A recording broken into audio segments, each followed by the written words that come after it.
ہمیں یہ غلط پڑھایا گیا ہے کہ انصاف ہونا چاہیے، حالانکہ قرآن میں اس کا کوئی تصور نہیں ہے۔ اسلام ہمیں انصاف کا نہیں بلکہ عدل کا حکم دیتا ہے۔ انصاف دراصل ایک مہذب شکل میں ظلم ہے، یا یوں کہیے کہ یہ ظلم کی ایک مہذب شکل ہے جو صدیوں سے ہمیں نظام عدل کے نام پر پڑھائی سکھائی اور نافذ کی گئی چیزیں ہیں۔ تین لوگ ہیں، ایک طاقتور، ایک درمیانہ اور ایک کمزور۔ اب تینوں کو 10-10 اینٹیں اٹھانے کو کہیں یہ انصاف ہوگا کیونکہ برابر دیا گیا، لیکن طاقتور کو 15، درمیانے کو 10 اور کمزور کو 5 اینٹیں دی جائیں تو یہ عدل ہے۔ 3 افراد آپ کے پاس آتے ہیں، ایک بچہ، ایک بیمار اور ایک صحت مند بالغ۔ آپ کے پاس 3 روٹیاں، 3 دودھ کے پیک اور 3 جوس ہیں۔ اگر آپ تینوں کو ایک ایک چیز دے تو انصاف تو ہو جائے گا، مگر نتیجہ ظلم ہوگا۔ عدل یہ ہے کہ بچہ دودھ لے، مریض جوس لے اور صحت مند روٹی لے، جسے جو ضرورت ہو وہی دیا جائے۔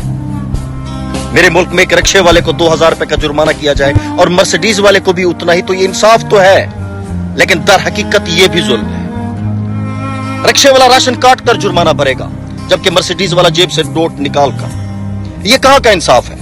یہاں عدل ہوتا تو جرمانہ آمدنی کے مطابق ہوتا۔ فن لینڈ میں واقعی ایسا ہوتا ہے، جرمانے آمدنی کے حساب سے دیے جاتے ہیں۔ ایک امیر آدمی اگر تیز رفتاری کرے تو لاکھوں روپے جرمانہ ہوتا ہے، اور ایک مزدور وہی قانون توڑے تو چند روپوں کو چالان۔